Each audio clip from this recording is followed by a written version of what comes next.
New at 5, the D.C. Council met today about ways to address those skyrocketing utility bills. This hearing comes just days after we shared the story of some Ward 7 homeowners in the Amber Overlook community whose water bill is set to be shut off over a $200,000 bill that they say they just simply cannot pay. Rafael Sanchez-Cruz has been following this story and has the latest from the Wilson building. Today's hearing wasn't specifically about these homeowners, but they touched on a lot of the issues that they've been mentioning, like bill transparency.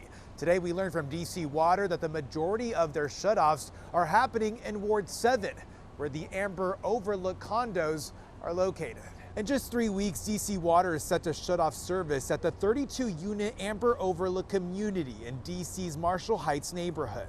Please don't shut off our water. Liens have been placed on these homes over a pending DC water bill that exceeds $200,000. We're doing everything viably possible to be able to keep our homes. Homeowners insist they've been dealing with inexplicable fluctuating bills since 2021, like this. An already high bill in May of 2024, jumping from nearly $5,900 to close to $14,000 in June.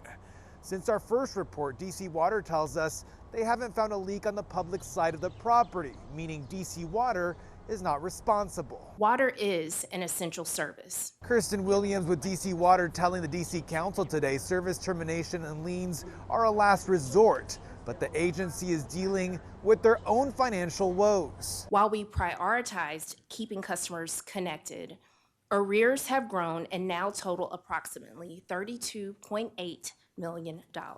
So we're really trying to strike the balance to make sure that DC Water has the resources and are paid for what they are providing, but also be very fair to the residents. Ward 6 council member Charles Allen is proposing an amnesty program, meaning that some customers could have a portion of their outstanding balance forgiven.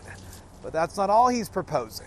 And that's again where the transparency in the bill can really help out. So people know what are they being billed for, what's been paid, and what hasn't been paid. But a big answer to this really is submetering. Submetering means every unit would have their own meter, something that the Amber Overlook condo owners have suggested, but DC Water says it's too expensive. Some offices of the DC council members tell us they're looking into this case. At the Wilson building, Rafael Sanchez-Cruz, WUSA 9.